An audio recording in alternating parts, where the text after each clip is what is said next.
In this tutorial, we'll use the TI-83 Plus and 84 Plus series of calculators to compute descriptive statistics of a data set and construct various visualizations related to that data set.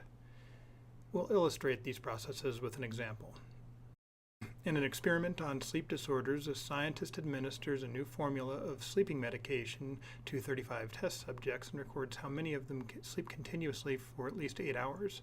The scientist replicates the experiment a total of 15 times with a different group of 35 test subjects each time.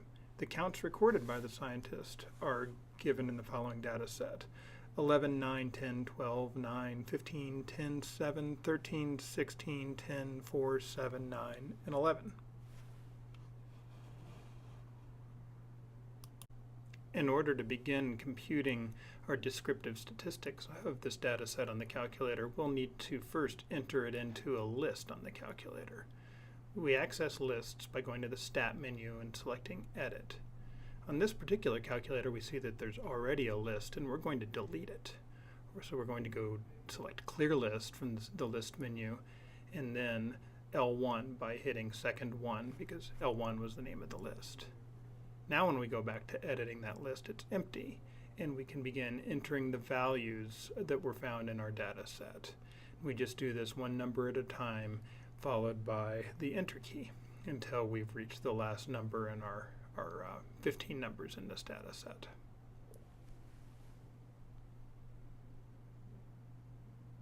This takes a little while, so this isn't really the kind of operation you would want to perform on your calculator for a very large data set unless you had a way of linking it to a computer where that data was already stored. But we're done entering the data now, and if we want to calculate our descriptive statistics of that data, all we need to do is go to the Stat menu button, Stat button, select Calc, and then one variable Stats. Make sure we've selected List 1 for the list we want to calculate or apply one variable Stats to, and then we go down and enter Calculate.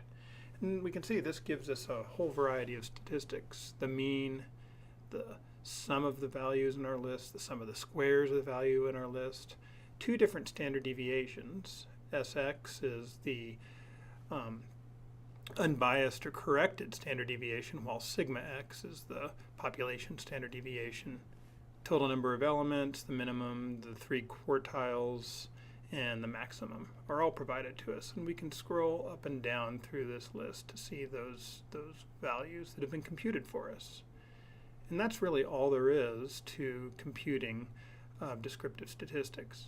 However, notice that the variance is not included in this list, and neither are skewness or kurtosis. The mode isn't there either. We can address some of that. In particular, the variance can be computed by going to the Vars button, selecting the statistics entry, selecting sigma x, the population standard deviation, and then simply squaring it. We see that that data set had a variance of about 8.8. Next, we'll construct a couple of visualizations of our data set, specifically a histogram and a box and whisker plot. To construct a histogram, we need to make sure that our data set is still stored in the memory of our calculator as list 1, and it is in this case, but if it wasn't on yours, you'd want to re-enter it. Then we'd go to the second Stat Plot button, select Plot 1, switch it to a histogram, make sure that we're using list 1, and then click the Zoom button. We'll scroll down to Zoom Stat, and that'll give us a very rough histogram. But it's not a great histogram because the bin widths are automatically calculated by the calculator, and we'd like them to be 1. We're also going to adjust the minimum and maximum values from 0 to 20, ensuring that we get the full range of data viewed on our histogram. And then X scale we'll choose to be 1, And this is going to force our bin widths to be 1 unit wide. Now we'll click on the graph button, and then we'll see a rescaled version of our histogram. Now we'd like to be able to analyze this histogram, and the best way to do that is to click on the trace button. And now if we scroll right and left with our buttons, we'll get counts of the number of data points that appear in each of the bins on our histogram. And that's pretty much the way to create histograms on your calculator.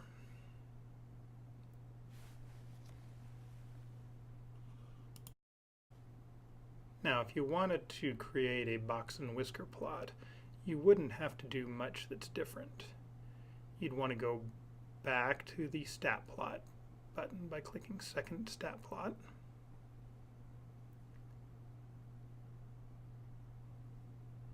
And you'd want to go and select plot 1 once again.